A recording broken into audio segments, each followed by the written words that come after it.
Welcome back to Supporting Physician Spouses. I'm Kendra. And I'm Katie. Let's start with our check-in. Kendra, tell us about your weekend. My weekend was fabulous. Thank you for asking, Katie. My second daughter graduated from high school.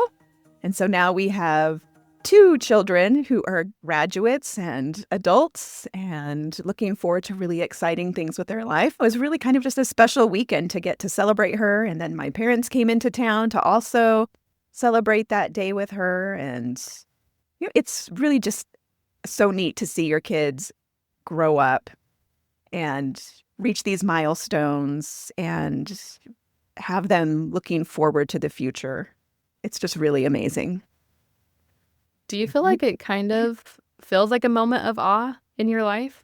Where you look at your child and you're just so proud of them and just awe-inspired by them? Is that kind of how it feels?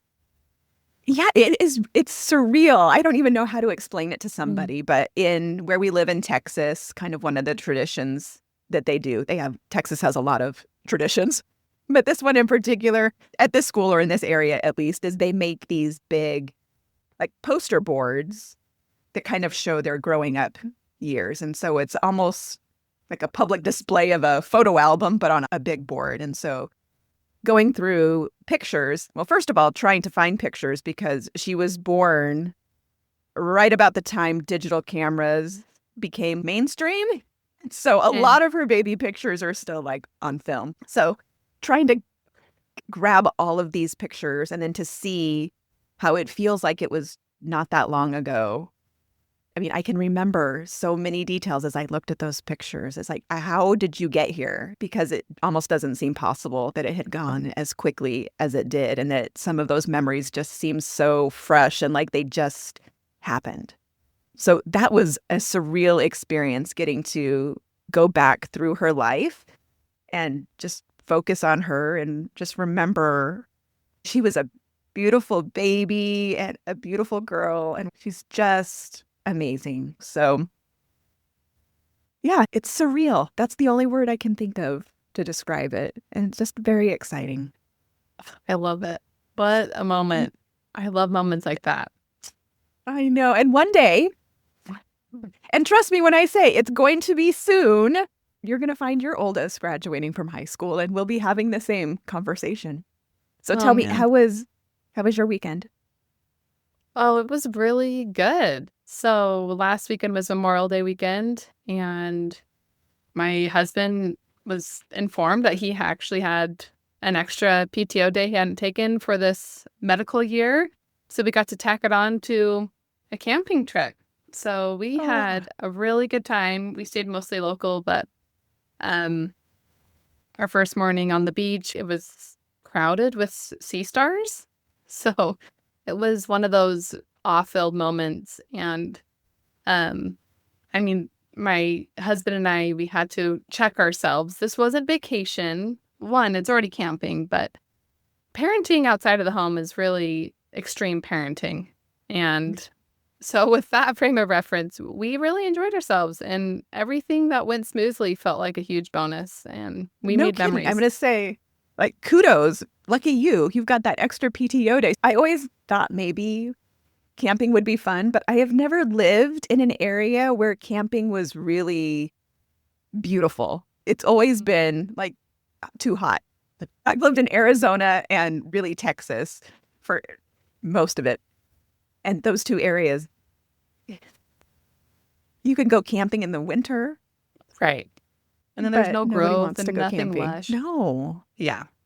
I hear you. So if I lived in the right place, I like to think I would be a camper. Yeah. Yeah, we'll just chalk it up to that. I will say, let me tell you my highlight. So yes, do. We were at the beach and there was this trail that split. You know where this is going. We chose to go a trail we had never been. And it was up on the cliff's edge, which was beautiful views, but really scary to do with a little toddler who was kind of in the like wily, I'm tired phase. But we get to like a cliff drop off that has like not a full rock climbing rope, but something sturdy enough to kind of help you down a cliffside. And I'm with my youngest and my oldest. And it would have been a long trek to have chosen a different way. So I was like, okay, I guess we're doing this. I'm instructing my youngest to just wrap onto me like a little baby monkey. And we're holding onto this rope and we're going down. I wasn't as worried for my oldest because he does rock climb. So he navigated it so well. But my husband and our middle son were behind us, and I just filmed my husband's reaction because I was like, I'm so sorry. I said to go this way because this was not quite a trail that was appropriate for our family. But we had some good laughs, and we were all so proud of ourselves. Like, we just did a hard thing. Okay, well, whatever I said about camping, I take back now. I know. At the end, though, we were walking along a train track, and it really felt like that homeward bound moment. Like, are we gonna make it back to the campsite? So it was hilarious, but we were proud of ourselves. Good. It's like something to celebrate then when you get back. Look at this really difficult and hard and scary thing that we did, and we made it alive. Yes. Yeah. My goodness, I love that. Well, I'm glad you survived because we need you. Well, before we get into the actual episode today, we did want to let you listeners know a secret about Kendra and I, and it's drumroll, da-da-da-da-da. We have never podcasted before, so we are working hard to do our best to have a informative and structured conversation without it sounding too scripted, but we're having fun in the process. Yeah, we're really taking on the mantra of everything is figure-outable as we learn all of the new technical tools required to publish a podcast, from figuring out what we're going to say to learning how to make it sound good, and a dozen other skills that are brand new. And also maybe to give you permission to just do something and to do it messy. Yes. So if/when we stumble along the way, just know that we are trying to model something for you that we hope that you're doing for yourself. It's been so much fun to lean into the challenge of learning a new skill because I love learning, but there is always a little bit of discomfort in the process. And I'm so glad that you're here for it, Katie. Oh, me too. And I think there are many times where I think of a project I could be doing, but having Kendra, you here, and a partner has really alleviated some of the things that normally would have been a barrier to beginning. So, yep, I agree. It's more fun together. Yeah. We've been getting some really thoughtful feedback from a few early listeners, people just like you, and they helped us realize something, that before we dive into our next big topic, we needed to kind of stop and set the stage a little more clearly. Yeah, so think of this episode a little bit like a map, something to orient you before we just jump into what's next. So if you recall, our first two episodes, we covered why we started this podcast and how Katie and I met. It's really exciting for me that the idea of this podcast all started from the email I sent you for some advice. We were going through that life change of medical school to residency, and I wasn't necessarily looking for perfect answers, knowing that I would need different things than you, Kendra, but having your expertise and confidence was really the boost that I needed. Well, you were easy to give it to, Katie, if we're going to be honest. But I know that you're not alone. There are so many people in a similar situation who maybe haven't had the courage to reach out to somebody and ask for advice. And so I am absolutely grateful that you did. And that feeling is kind of what's at the heart of this podcast and why we started Supporting Physician Spouses, because we wanted to create a space that was real, not overly curated, and certainly not sugar-coated, but a place where we could just have honest, heartfelt conversations about what it really means to support yourself and your partner in medicine without losing yourself along the way. Yes, and I will say my initial reaction was to go to many friends who are in my same cohort and advise the same thing. And really, I felt like I could have done this sooner in this medical journey before the burnout really hit. Yeah, I think that really is key, is recognizing that it's okay to ask for help before you're already drowning. And oftentimes people wait until they're drowning and then they don't have any energy to reach out. It's just, how can I keep my head above water, but not enough energy to actually reach out and ask for help? I think that's also another reason why this podcast exists, because I think we both have that same intention. We don't want people to suffer needlessly if there is another alternative. And it's impossible for me to talk to everybody, nor can I actually help everybody. But for those that I can, I'm absolutely willing to do that. And a platform like this and doing it with you, I think really makes some of the things that we've talked about over the last year, at least, relevant and applicable to other people. And nobody ever wants to feel alone. So if we can normalize asking for help and then also freely give whatever help we have available, that's a win-win. Yes, that is definitely our intention and our hope for our listeners. So let's talk about what's coming next. The podcast is going to follow a rhythm that we think works well for the season of life that so many of us are in. Yeah, we're going to start with some basic foundational principles. These are the basics of well-being that help you to feel more like yourself. The really, really simple things and basic things like drinking enough water, getting enough sleep, moving your body, giving it the nutrition that it needs, and taking care of your body with good personal routines, habits, and grooming. They really do sound simple, but they are also very powerful. And yet they're often the very first things to fall away when life gets intense. Yeah, honestly, it can feel like a really simple puzzle to put together.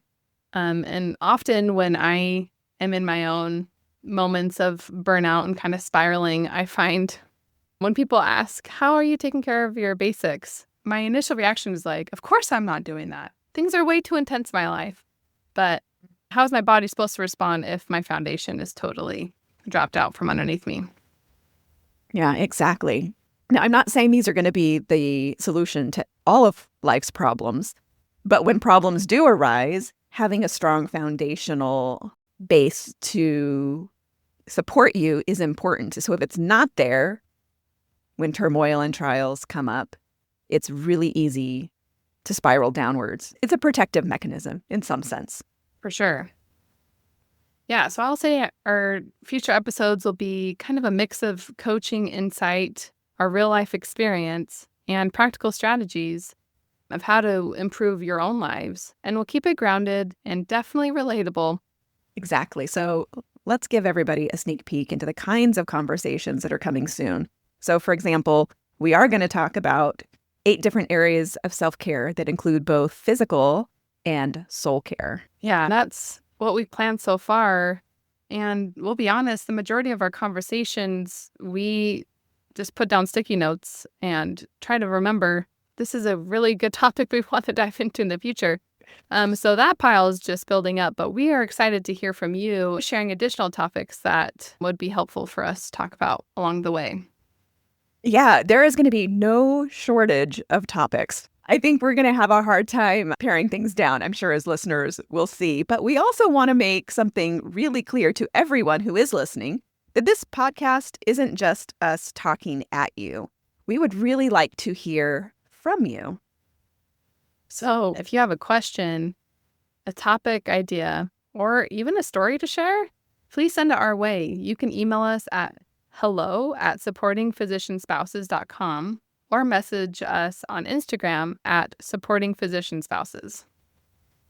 In the future, we'll be featuring listener questions and stories, and your input helps us shape what matters most. Where are your pain points? What's confusing? What's frustrating? And what have you learned that others need to know?